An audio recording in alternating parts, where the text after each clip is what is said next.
Hello दोस्तों, स्वागत है आपका मेरे चैनल पार्ट टू सक्सेस में। तो दोस्तों, आज से मैं आपके लिए इंडियन पॉलिटी की एक नई सीरीज शुरू कर रहा हूं, जिसमें हम पूरी पॉलिटी कंप्लीटली डिस्कस करेंगे जहां जहां से क्वेश्चन पूछे जाते हैं। ठीक है, तो आज सबसे पहले मैं डिस्कस करूंगा sources of the constitution of India. ठीक है, कि जो भारत के संविधान के सोर्सेज क्या क्या है, कहाँ कहाँ से कौन कौन सी चीज़ें ली गई है। ठीक है, तो चलो शुरू करते हैं आज का लेक्चर। तो सबसे पहले जो चीजें हमने ली है किससे, गवर्नमेंट ऑफ इंडिया एक्ट 1935 से। ठीक है, तो एक तो सबसे पहली बात, जो ये एक्ट है गवर्नमेंट ऑफ इंडिया एक्ट 1935, इसको जो है मिनी कॉन्स्टिट्यूशन भी कहा जाता है। ठीक है, मिनी कॉन्स्टिट्यूशन, ये चीज भी आप ध्यान में रखो, ये बहुत बार एग्जाम में पूछ ली जाती है स्टेटमेंट की मिनी कॉन्स्टिट्यूशन किसे कहा जाता है। वो कहा जाता है गवर्नमेंट ऑफ इंडिया एक्ट 1935 को। ठीक है, क्यों कहा जाता है, क्योंकि बहुत सारी चीजें हमने इसी एक्ट से ली है। ठीक है, तो क्या क्या लिया है, एक तो हमने ली है फेडरल स्कीम, ठीक है, office of governor, judiciary system, ठीक है, public service commission, emergency provisions, ये सारी चीजें जो है हमने किससे ली है, गवर्नमेंट ऑफ इंडिया एक्ट से। ठीक है, इनमें से federal structure, office of governor, emergency provision, ये तीनों बहुत इंपॉर्टेंट है और बहुत बार एग्जाम में पूछे गए हैं। ठीक है, तो थोड़ा सा मैं आपको फेडरल स्ट्रक्चर के बारे में बता दूं। फेडरल स्कीम का मतलब है कि डिवीजन ऑफ पावर है। ठीक है, मतलब ये हमारे यहाँ पे क्या है, सेंट्रल गवर्नमेंट अलग होती है और स्टेट गवर्नमेंट अलग होती है। ठीक है, मतलब डिवीजन ऑफ पावर्स है। और कॉन्स्टिट्यूशन क्या होता है फेडरल स्ट्रक्चर में या फेडरल सिस्टम में, कॉन्स्टिट्यूशन जो होगा वो रिटन होगा। ठीक है, सुप्रीमेसी होगी किस चीज की, कॉन्स्टिट्यूशन की। ठीक है, और जुडिशरी जो होगी वो इंडिपेंडेंट ऑर्गन होगा। ठीक है, तो ये मतलब होता है फेडरल स्कीम का। ठीक है, इसके बाद हम बात करते हैं ब्रिटिश कॉन्स्टिट्यूशन की, कि ब्रिटिश कॉन्स्टिट्यूशन से हमने क्या क्या चीजें ली है। ब्रिटिश कॉन्स्टिट्यूशन से हमने सबसे पहले लिया है पार्लियामेंट्री फॉर्म ऑफ गवर्नमेंट। ठीक है, पार्लियामेंट्री फॉर्म ऑफ गवर्नमेंट हमने किससे ली है, वो ली है ब्रिटिश कॉन्स्टिट्यूशन से। वेरी वेरी इंपॉर्टेंट, बहुत बार एग्जाम में पूछा गया है। एक रूल ऑफ लॉ का सिस्टम जो है ये भी हमने यूके के कॉन्स्टिट्यूशन से लिया है, ब्रिटिश कॉन्स्टिट्यूशन से लिया है। ठीक है, उसके बाद कैबिनेट सिस्टम है। ठीक है, कैबिनेट सिस्टम जो है वो भी हमने किससे लिया है, वो भी यूके से लिया है। वेरी वेरी इंपॉर्टेंट, बहुत बार एग्जाम में पूछा गया है। आगे बात आती है सिंगल सिटीजन की, सिंगल सिटीजनशिप की। ठीक है, ये भी हमने किससे ली है, यूके से ली है। ठीक है, भारत में जो है सिंगल सिटीजनशिप का कॉन्सेप्ट है, मतलब भारत का नागरिक के पास जो है सिंगल सिटीजन है। ठीक है, ऐसा नहीं है कि स्टेट की अलग सिटीजनशिप हो या सेंटर की अलग हो, ऐसा नहीं है, क्योंकि हमारे देश में एक ही सिटीजनशिप है जो कि सेंट्रल गवर्नमेंट इशू करती है। उसके बाद जो लेजिस्लेटिव प्रोसीजर है, ठीक है, लॉ मेकिंग प्रोसीजर है, वो भी हमने किससे लिया है, वो भी यूके से लिया है। ये भी आप ध्यान में रखोगे। इनमें से parliamentary form of government, rule of law, cabinet system, single citizenship, legislative procedure, ये सारे ही इंपॉर्टेंट है, बहुत बार एग्जाम में पूछे जाते हैं। अब बात करते हैं हमने अमेरिका के संविधान से क्या चीजें ली है, यूनाइटेड स्टेट से हमने क्या क्या चीजें ली हैं। सबसे पहले हमने ली है fundamental rights, very very important, बहुत बार पूछा गया है। एक तो जुडिशियल रिव्यू, ये भी बहुत इंपॉर्टेंट है, इंडिपेंडेंस ऑफ जुडिशरी, ठीक है, इम्पीचमेंट प्रोसेस, ठीक है, जो प्रेसिडेंट को इम्पीच किया जाता है वो प्रोसेस हमने किससे लिया है, यूएसए से लिया है। वाइस प्रेसिडेंट का ऑफिस, वेरी वेरी इंपॉर्टेंट, ये भी हमने किससे लिया है, ये भी यूएसए से लिया है। तो हमने यूएसए से क्या क्या लिया है, नंबर 1 पे फंडामेंटल राइट्स लिए हैं, ठीक है, जुडिशियल रिव्यू का कॉन्सेप्ट लिया है, ठीक है। उसके बाद जो जुडिशरी की इंडिपेंडेंस है, कि कोई भी जुडिशरी में दखलंदाजी नहीं करेगा, वो इंडिपेंडेंटली वर्क करेगी, ठीक है, वो कॉन्सेप्ट हमने किससे लिया है, यूएसए से लिया है। इम्पीचमेंट प्रोसेस, ठीक है, अगर राष्ट्रपति को अपने पद से हटाना है तो वो प्रोसेस हमने किससे लिया है, यूएसए से लिया है, ठीक है। और जो वाइस प्रेसिडेंट का ऑफिस है वो भी किससे लिया है, वो भी यूएसए से लिया है। अब बात करते हैं आयरस कॉन्स्टिट्यूशन की। आयरस के संविधान से हमने क्या क्या चीजें ली हैं, वेरी वेरी इंपॉर्टेंट। सबसे पहले डीपीएसपीज, ठीक है, directive principles of state policy, ये किससे लिए हैं हमने, ये लिए हैं आयरिश कॉन्स्टिट्यूशन से, ठीक है। उसके बाद मेथड ऑफ इलेक्टिंग प्रेसिडेंट, जो मतलब प्रेसिडेंट के इलेक्शन कैसे होंगे, उसको कैसे इलेक्ट किया जाएगा इंडियन प्रेसिडेंट को, वो भी मेथड हमने किससे लिया है, वो लिया है आयरिश कॉन्स्टिट्यूशन से, ठीक है।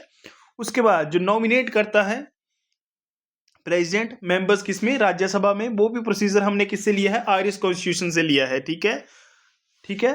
जो राज्यसभा में जितने भी मेंबर्स नॉमिनेट होते हैं वो कौन करता है, राष्ट्रपति करता है। ठीक है, ये भी हमने किससे लिया है, ये लिया है आयरिश कॉन्स्टिट्यूशन से। आगे हम इन चीजों के बारे में कंप्लीटली डिस्कस करेंगे।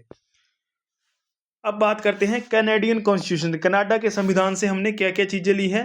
एक तो ली है क्या, फेडरल सिस्टम लिया है विद स्ट्रॉन्ग सेंटर। ठीक है, जो क्या होगा कि ज्यादा से ज्यादा पावर्स जो किसके पास होगी, वो सेंटर के पास होगी, स्टेट के पास इतनी ज्यादा पावर्स नहीं होगी। ठीक है, जो ज्यादातर जितनी इंपॉर्टेंट पावर्स होगी वो सेंटर के पास होगी। तो ये हो गया federal system with strong centre, ये लिया है हमने कनाडा के कॉन्स्टिट्यूशन से। उसके बाद रेजिड्यूसरी पावर विद सेंटर। ठीक है, जो अतिरिक्त रेजिड्यूसरी शक्तियां हैं वो भी किसके पास रहेगी, सेंटर के पास रहेगी। ये भी हमने किससे लिया है, ये भी कनाडा के कॉन्स्टिट्यूशन से लिया है। गवर्नर की अपॉइंटमेंट, ठीक है, वेरी वेरी इंपॉर्टेंट, बहुत बार पूछा गया है। ये प्रोसीजर भी हमने किससे लिया है, कनाडा के कॉन्स्टिट्यूशन से। एडवाइजरी जुडिशन ऑफ सुप्रीम कोर्ट, ठीक है, कि सुप्रीम कोर्ट जो है वो एडवाइजरी दे सकता है किसको, राष्ट्रपति को। ये सब चीजें हमने किससे ली है, कनाडा के कॉन्स्टिट्यूशन से। तो ये भी आप ध्यान में रखोगे।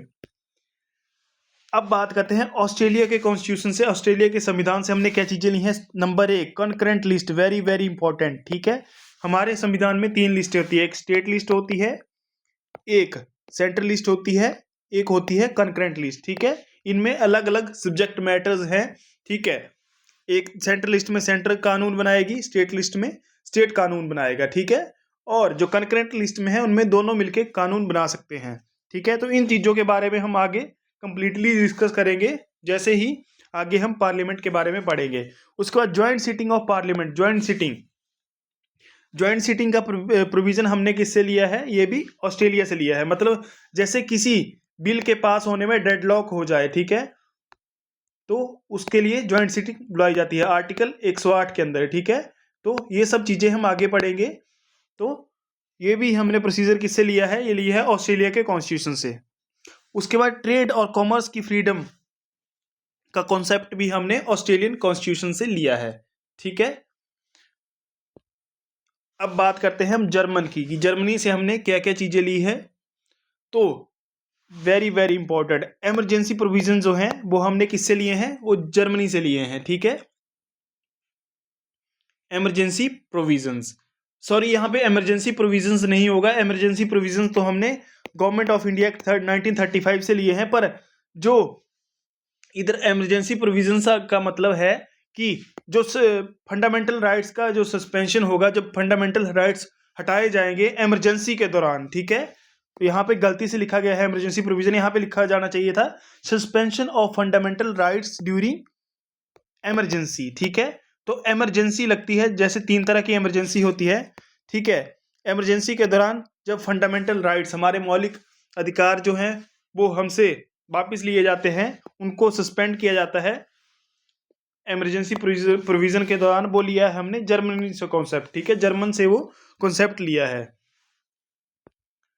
अगला क्वेश्चन है यूएसएसआर के कॉन्स्टिट्यूशन, मतलब रसिया के कॉन्स्टिट्यूशन से हमने क्या लिया है, हमने ली है फंडामेंटल ड्यूटीज। ठीक है, फंडामेंटल ड्यूटीज किससे ली है हमने, वो ली है रशियन कॉन्स्टिट्यूशन से। ठीक है, सोशल इकोनॉमिक और पॉलिटिकल जस्टिस का कॉन्सेप्ट जो है ये भी हमने लिया है, या तो आइडिया ऑफ जस्टिस कह सकते हैं हम इसको, या तो